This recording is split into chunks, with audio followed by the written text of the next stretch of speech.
What is good, Ninja? OJ over here from PlayerEssence, and welcome to another PE Nintendo Switch and Gaming News video. Today we've got some great topics to go over, and I want to give an apology for my last video that I did. I said that there's a dire buyers beware for the Troll and I, but I had to cut that last part out because the developer has responded while I was editing the video, and I didn't think it was fair for me to say the things that I said without including their response into that, but I forgot to cut out the first part in the video where I talked about that, but I cut out the part where I discussed everything with the Troll and I after seeing one video where it ran really bad, but then I was linked another video where it ran better than the other video, so I felt that it was unfair for me to talk about it in that way. But now we do have a response from the developer on the Troll and I as far as the game-breaking bug, and I have seen some other gameplay videos, so we'll discuss that in this video, in addition to some other things that are going down, some very positive news on Xenoblade Chronicles 2 for the Nintendo Switch.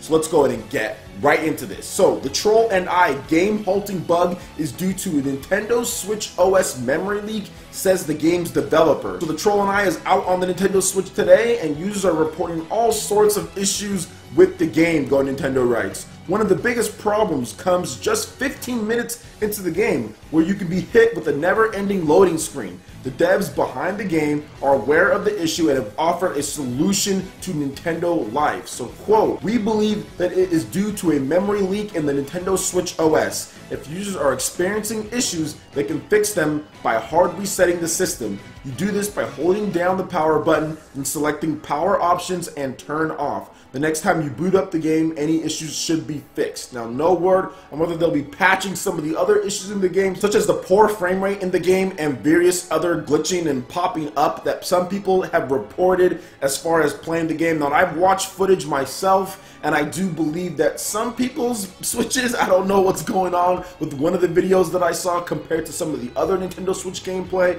but yeah, overall, the performance just isn't great. Aside some of the videos where it just showed it running like literally like 10 to 15 frames per second, I've seen some other videos where it's a little bit better, but just overall the performance is not good, and I do not recommend, as far as right at this point, there are so many issues. They haven't said that they're working on any patches, and without that confidence behind with the developers, I can't sit here and say that, oh yeah, Troll and I, it's going to get fixed, things are going to get better, or anything like that. Like, I can't sit here and trust them when they haven't said anything in terms of just the overall performance of the game, whether there's a memory OS leak or not. We don't know what other game-breaking bugs could be in the game as well. So buyers beware at this point.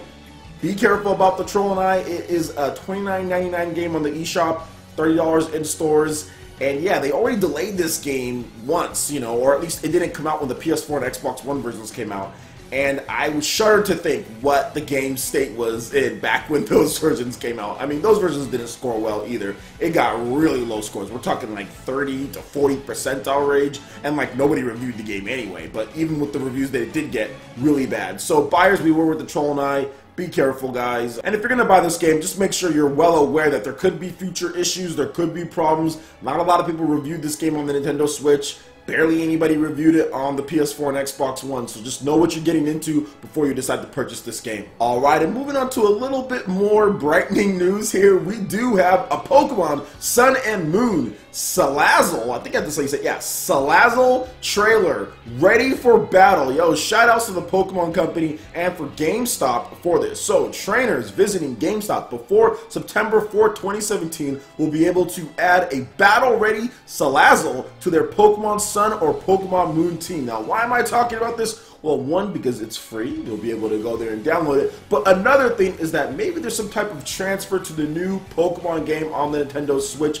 through the Pokemon Bank, so that might be something that you want to get your team ready, get all your Pokemon going, and then at some point you'll be able to use the Pokemon Bank to transfer that over to the Nintendo Switch version. Now, the Pokemon Company has not detailed anything about this, guys. The Pokemon Bank is so far only compatible with the 3DS games where you can take things over, and I think they also have something that you can do with the previous previous gens as well. But the Pokemon Bank, that's kind of how you transfer your Pokemon from game to game at this point, because it was always a hassle beforehand. But the Pokemon Bank is actually pretty handy. I'm hoping that they just keep that going. That was their initial thing that they wanted to do with the Pokemon Bank. No matter the system, no matter anything, it's stored on cloud servers, so you don't have to worry about connecting to the Nintendo DS, to the 3DS, and all the weird ways that they did before in the past. Now you just put that right there on the virtual server, and then whenever a new system comes out, you just download the app as far as the Pokemon Bank, and bam, there are your Pokemon right there, tied hopefully to your Nintendo Network account or whatever account that you put on there, and there you go. So I'm hoping that they do this because I have a bunch of great Pokemon on Pokemon Sun and Moon. Well, not really Pokemon Sun and Moon, but I have a bunch of great Pokemon on the previous 3DS game. So Pokemon X and Y, I have a bunch of great Pokemon that I've carried over from the Nintendo DS, and I would love to see that as far as getting this Pokemon. I actually want to go there because I like Salazzle. I like the design of the Pokemon. I want to get that Pokemon, and then I want to transfer it over to the Nintendo Switch version when they allow you to, or when it eventually becomes compatible. So let me know what you guys think about Salazzle. Have you guys already got one? Are you going to go pick up this battle ready one? Let me know in the comment section below. Alright, and moving on to some very positive news about Xenoblade Chronicles 2 on the Nintendo Switch. It looks and it seems like it's still on track for a 2017 release, because for some reason many of the major Nintendo sites continue to shower skepticism, even though Nintendo has already said multiple times that it's a 2017 release. It's a 2017 release, so it should be thought of that way since Nintendo has already stated that. But many of these sites just pretty much want to let people to believe that it's not 2017, so therefore many people believe, like 100% believe, that Nintendo hasn't even said that it's 2017. So we need consistent reminders of whether it's the music or whether it's the classifications or anything to tell ourselves that it's probably going to be 2017, and that pretty much just happened today. So the Australian Classification Board has rated Xenoblade Chronicles 2, and yeah, usually when those ratings go live, you know that it's probably going to be this year. So let's get into this classification here just so we can understand what's going on. And they rated it as M, but that's pretty much a teen rating for most places, so it's probably going to be teen everywhere else. So Xenoblade Chronicles 2 classification M, like we talked about. The consumer advice, mature themes, violence, online interactivity. So that's interesting. It has some online interactivity. I don't know if that's just going to be posting screenshots or if that's going to be getting items. We don't know about that. Nintendo hasn't detailed any type of online interactivity with Xenoblade Chronicles 2. Now, we do know that there's no online play, but there could be some other types of online gathering, maybe getting blades, getting resources, exchanging with partners. Monolith Soft has a lot of online experience with Xenoblade Chronicles X as far as what you can do in that game, and even some of the non-actual, like, co-op play. There was a lot of exchanging with players and things like that. Maybe they're going to do that with Xenoblade Chronicles 2 on the Nintendo Switch. Now, moving on to some of the other things here. It's the category. It's a computer game. The version is the original. 0 variable, and the date of the classification was August 15th, 2017. So today, as the time that I'm recording this video, so pretty much this is the most latest news, guys. The developer is Monolith Soft Inc., and the publisher is Nintendo Co. Ltd. So let's talk about this, because a lot of people still feel that this game isn't going to be coming in 2017, and I've said from the very beginning that I pretty much think that this game is going to be a 2017 game, and I'll give you guys a couple reasons why. One, the music. That's the biggest thing. Like, the music is complete. The legendary composer of the game, Yasunori Mitsuda, already said that the music is complete, and when the music is complete, you've seen everything. You've seen the final battle, you've seen the ending credits, you've seen everything if the music is complete, because you need to see what you're actually looking at before you compose a track for it. You need to gauge the tone and everything, and that's what he's done. If he's done, then the game has already been complete. Now that it needs to enter the polishing, testing, making sure to fix all the bugs, because a game that big probably just has so many different things. However, I feel that it's going to be a lot faster than what Xenoblade Chronicles X was, because Xenoblade Chronicles X was from scratch. They had nothing that they were really building off of. Brand new engine, don't know what they're using. Brand new engine there, and working with the Wii U, which not necessarily the best for open world games as far as resources go and all of that. Whereas Xenoblade Chronicles 2, it was built upon the engine in Xenoblade Chronicles X. They took that engine, they said, okay, we've got an HD engine that can handle large worlds, let's put it on the Nintendo Switch. We know the porting process from other devices to Nintendo Switch have been very smooth so far, so they put it on the Switch. They didn't have to create something from scratch, and there you go, and they just built upon that engine. So a lot of the stuff that was probably having issues as far as Xenoblade Chronicles X, which caused the delays and stuff, probably were non-existent on the Nintendo Switch when it comes to Xenoblade Chronicles 2.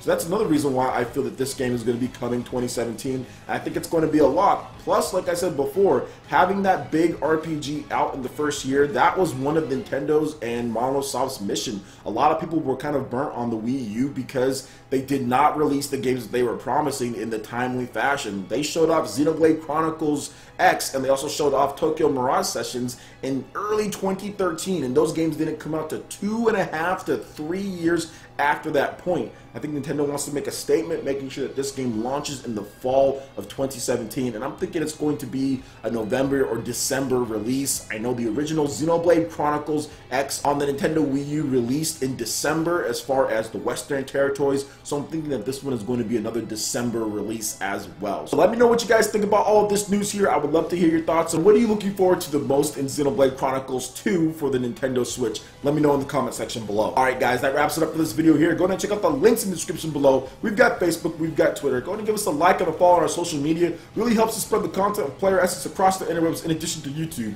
Also, make sure you check out our Patreon page. Pledge any tier, be entered to win some awesome prizes each month. In addition to that, we have Discord voice chat and $10 prize eShop tokens for Mario Kart 8 Deluxe, Splatoon 2, and more. Don't forget about our Cars 3 Driven to Win prize that we have here. Pretty much just follow me on Twitter, subscribe to my channel, and retweet this video, and you'll be entered in to win this one here. Just make sure you tag me whenever you retweet it on Twitter. Alright guys, that wraps it up for this video here. Thank you so much for watching, and we'll catch you ninja for the next video. Peace.